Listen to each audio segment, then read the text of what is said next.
Peshawar JUIF کے سربراہ مولانا فضل الرحمان کا کہنا ہے کہ ماضی کے آپریشن میں قبائلی عوام کی عزت نفس اور معاشی قتل کیا گیا۔ پشاور میں میڈیا سے گفتگو کرتے ہوئے مولانا فضل الرحمان نے کہا کہ ماضی کے آپریشن کے بعد جب لوگ فاٹا واپس آئے تو ان کے گھر نہیں تھے، اب ایک بار پھر آپریشن کا اعلان کر دیا گیا ہے۔ ایرانی صدر ابراہیم رئیسی کے ہیلی کاپٹر حادثے میں حادثاتی موت کے بعد قبل از وقت ہونے والے صدارتی انتخابات کے لیے جاری ووٹنگ کا وقت بڑھا دیا گیا۔ الیکشن کمیشن نے ووٹنگ کو مقامی وقت کے مطابق رات 10 بجے تک بڑھا دیا ہے۔ اس سے قبل کمیشن نے اعلان کیا تھا کہ ووٹنگ رات 8 بجے تک بڑھا دی جائے گی۔ اسلام آباد پاکستان نے امریکہ میں فوری نیا سفیر تعینات کرنے کا فیصلہ کر لیا۔ رضوان سعید شیخ کو نیا سفیر تعینات کیے جانے کا امکان ہے۔ تفصیلات کے مطابق پاکستان نے امریکہ میں فوری کیریئر سروس افسران کی تقرری کا فیصلہ کر لیا۔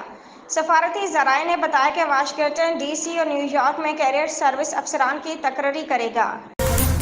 اسلام آباد سپریم کورٹ نے مصطفیٰ کمال اور فیصل واوڈا کی غیر مشروط معافی قبول کر لی اور دونوں ارکان پارلیمان کے خلاف توہین عدالت کا نوٹس واپس لے لیا۔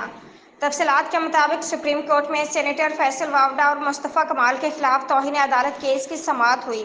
دونوں رہنما عدالت میں پیش ہوئے۔